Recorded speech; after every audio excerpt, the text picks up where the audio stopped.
Hi, this is Michelle Caskey from homeschoolyourboys.com, and today I want to talk to you about why you may want to consider taking a break.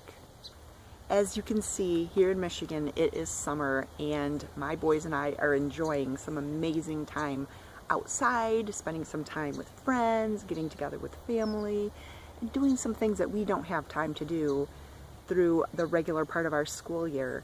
But I know that there are lots of homeschoolers who are at least tempted to continue on with their regular lessons all year long, whether it's winter, summer, Christmas. It can be extremely tempting to want to try to get ahead, to try to get a lot done. If you feel like you're behind, to try to get caught up.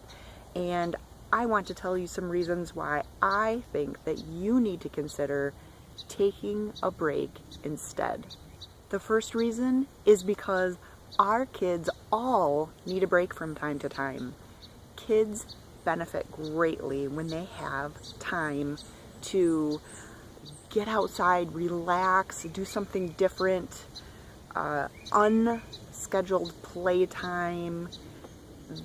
This is really important for our kids, and sometimes we can think that we are doing them a service by continuing the regimented lessons and keeping them busy and not giving them any time to just waste. But let me tell you that kids need time to waste. They need time to let their brains kind of recharge, and they need time to be able to be bored. I know when I was young, all summer long, we would build forts and we would ride our bikes and we would ride our skateboards and we would just disappear into the woods for hours at a time. And if our parents were asked, are they doing something productive right now, or are they learning a lesson, they would have said, are you insane? No, they aren't learning anything. Of course, I think we were actually learning things, but that wasn't the point of it. The point was, it was summer break. It was time for us to be able to relax a little bit and to be ready to start school again in the fall. So our kids need that. They greatly benefit from just having some time to do something different. And, you know, if you think about it, if you were in a job where you were told that every single day for the rest of your life, you were going to do this, this, and this, and no breaks, no nothing, that would be extremely depressing. And that can be depressing for our kids as well. Another reason you should consider taking a break is because you need a break. As moms, we put so much pressure on ourselves. We have so many things that we need to do that are on our task list. And we just try to power through, and we think that we can do it. We could just keep going and going and going. But I have news for you.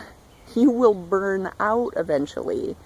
And even if you are having fun and you think that you can just continue on and you can do all the things, you can't. Eventually, something has to give. And if we are kind to ourselves, and if we give ourselves a little bit of grace and give ourselves a break from time to time, we will be so much farther along than if we just keep on going and never give ourselves a break.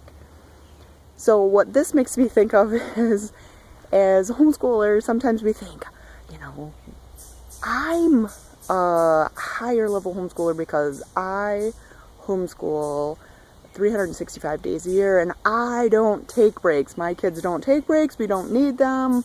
I don't need them. I can soldier on. But this kind of makes me think of back when our kids were being born, and we would be swapping those birth stories with other moms, and we would say, are you going to get an epidural? Are you going to go to the hospital? Are you going to have a home birth? And not to knock any of those different choices. We all have things that we want to do or things we feel convicted about. But as soon as our kids reach 2 or 3 years old, nobody's asking us, oh, did you have an epidural? Because, you don't get extra brownie points if you don't have one, or if you do have one. We're just moms, so as homeschoolers, we're not gonna earn extra brownie points if we never take a break. In fact, we probably will just burn out and get overwhelmed, and maybe we won't even be able to homeschool all the way through. So just remember, this is a marathon. It's not a sprint, and we need to be willing to give ourselves a break from time to time, or we may not have the energy to make it all the way through to the end. Another reason you may want to take a break is because summertime is an amazing time for us to be able to catch up with family and friends and do all the things that we just don't have time to do during the regular year when we are busy with lessons and we're just right in the trenches with homeschooling. So I know our family likes to try to be really intentional about spending time with grandparents. You know, I still am blessed that I have a grandma who is alive, and I try to make sure I can drive and see her. She's a couple of hours away. That's harder to do during the school year. But in the summer, that's just the perfect time for me to be able to get away and spend some time with her. I try to make sure I'm spending time with my sisters and my dad and my mom, and my boys love spending time with cousins. And now that they're a little bit older, they also enjoy spending time with their friends.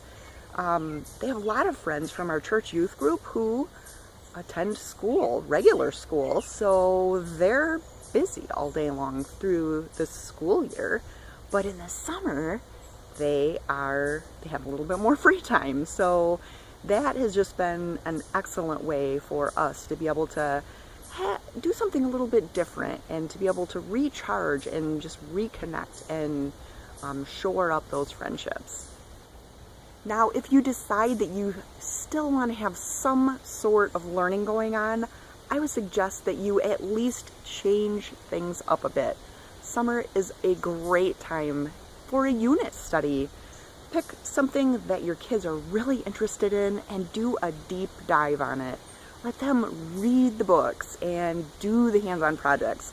Maybe that you don't have time to do during the school year when you're trying to make sure you get all the subjects in. Go on field trips and just do all those kinds of things and not feel rushed. It will allow you to still get some learning in, but to change things up so that your kids don't feel like it's this never-ending assembly line of learning. Another point I want to make is that I happen to live in Michigan, where summers are beautiful. But if you happen to live somewhere where summers are beastly hot, then take your breaks in the winter. Do your hardcore lessons spring through fall and then take the winter off. Or if you want to make sure that your kids aren't taking too big of a time off so that they aren't going to lose some of the things that you've been teaching them throughout the year, then I know quite a few homeschoolers who will do lessons for 6 weeks and then they will take 1 week off. It really doesn't matter how you decide to take your breaks.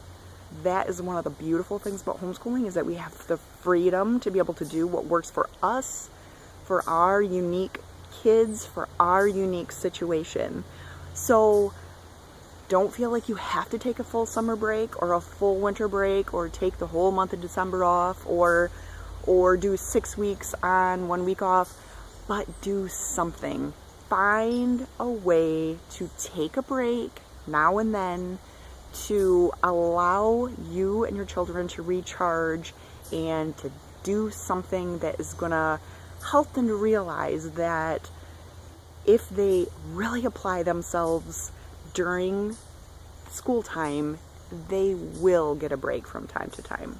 I hope this has been helpful to you. If so, I would love to have you subscribe and like this video, and be sure to look below in the description for this video, and I will include all sorts of links down there to some different posts you might want to read that may also be helpful to you. So again, this is Michelle Caskey from homeschoolyourboys.com, and I hope that you have a wonderful day.